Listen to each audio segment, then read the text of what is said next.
This lesson is about perpendicular parking. The parking lot pictured here demonstrates perpendicular parking spots.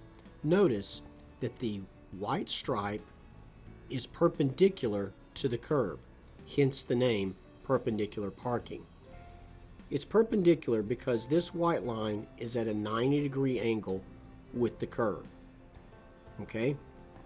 Now, a lot of people have trouble with these types of parking spaces, and the fundamental reason is because they curve into the space as opposed to swinging wide to the space. So let's pretend that you're in this car out here. You're driving down the street, you turn into the parking lot, staying to the right, and you identify, I want to park here. So you begin turning your wheel, and you come into the space, and your car ends up something like this, which is a terrible job. Okay, and many of you may have been doing this. The failure in this situation happened back here. In order to park in this space, we had to start preparing for it almost as soon as we pulled into the parking space. The easier parking space for this car to have pulled into would have been to their left, because the secret to perpendicular parking is the further you are away from your intended space when you start the maneuver, the easier it will be. So if we want to park to the left, we would swing our car over here to the right side. If we want to park to the right, then we would be in the spot like this. Our car would be down here like this, and we would come along, keeping our car far to the right. And then, here's the secret. When our front tire is roughly lined up with the first line of our intended parking space, so here's our front tire, here's our axle, here's the other tire, then we're going to turn our steering wheel all the way to the left, bringing our car into this pattern right here. Now notice, by the time I get to the front of the space, my car and my line are roughly straight. What does straight mean? Straight means that this line is perpendicular with this curb. It also means that this line is parallel with this line, and it's parallel with this line. Okay? So, in order to successfully park to the left, we're going to swing our car to the right.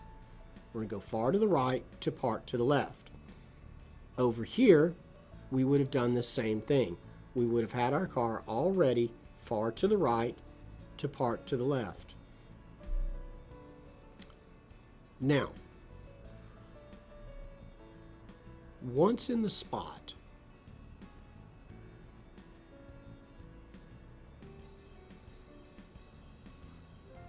students ask me all the time, how do I know if I'm far enough into the spot? Well, here are a few clues. If there's a car parked next to you, or even down a ways,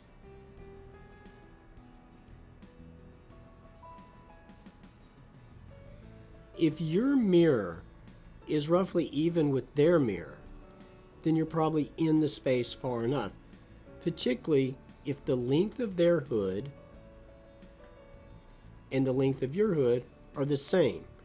Now, if you're driving a minivan, then you're going to have to compensate differently. Another clue could be your door handle, okay? If it's even with the car door handle next to you, then you're in the space far enough. Most of us drive fairly short cars in relationship to these parking spaces. These parking spaces are designed for vehicles that are the lengths of the Chevy Suburbans or the Ford Excursions. Okay, in a smaller car, you're really better off leaving yourself a nice distance between your front bumper and the curb. Okay, knowing if you're straight in the space. You know you're straight in the space if the side of your car is parallel with the stripe, and this side of the car is parallel with this stripe. Another way to recognize it is if your bumper is parallel with the curb. Achieving these two goals when perpendicular parking are key to success, is that your car is parallel with the stripes and the bumper is parallel with the curb. That way you know you're in the space correctly. The other thing that reflects excellence is if you're an equal distance from the stripes on this side of your car and on the other side of your car. Now, how do I get out of one of these spaces? This is a whole nother chore. Okay? Let's pretend that we're parked over here. Okay? And we've got another car to our left. Okay. So this is you, and you're wanting to back out of this space. If you go to back out of this space and turn your wheels like this, as soon as you start backing out, then your front right corner is going to hit this car. And the back left of your car could hit this car. Either way, we're talking about creating mistakes, collisions, expenses that you nor the people next to you want to experience. So how do we do it successfully? We're going to start with our car over here.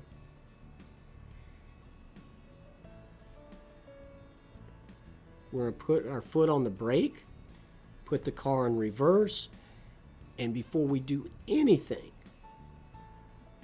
we're going to look out our windows and look and try and gather as much information about cars coming from back here, cars that are here, cars that are here, up in here, trying to gather as much information we can to make sure that all of these areas are clear before we come out of this space. Now, when backing out of the space, we're going to leave our tires straight until our front tires are even with the back tires on the car next to you. So our car is going to end up like this, with my front tires even with the back tires on the car next to me.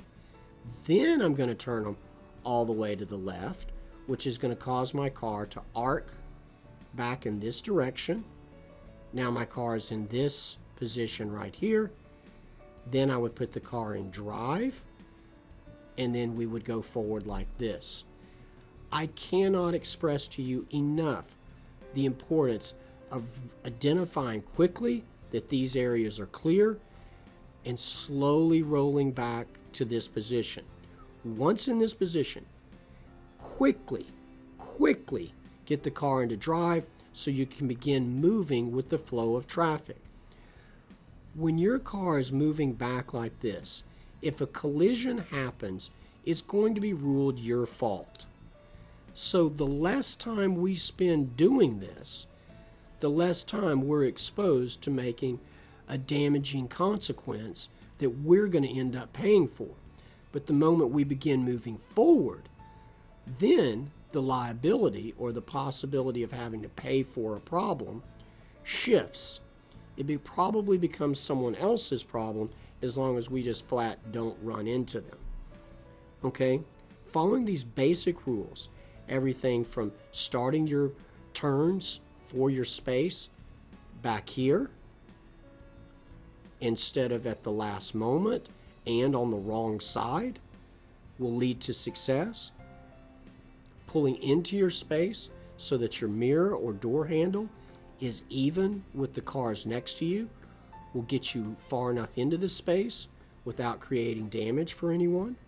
And then when you go to back out of the space, make sure your tires are straight until your front tires are even with the back tires or possibly the bumper on the car next to you before you start turning them, so you don't end up creasing the side of the car next to you.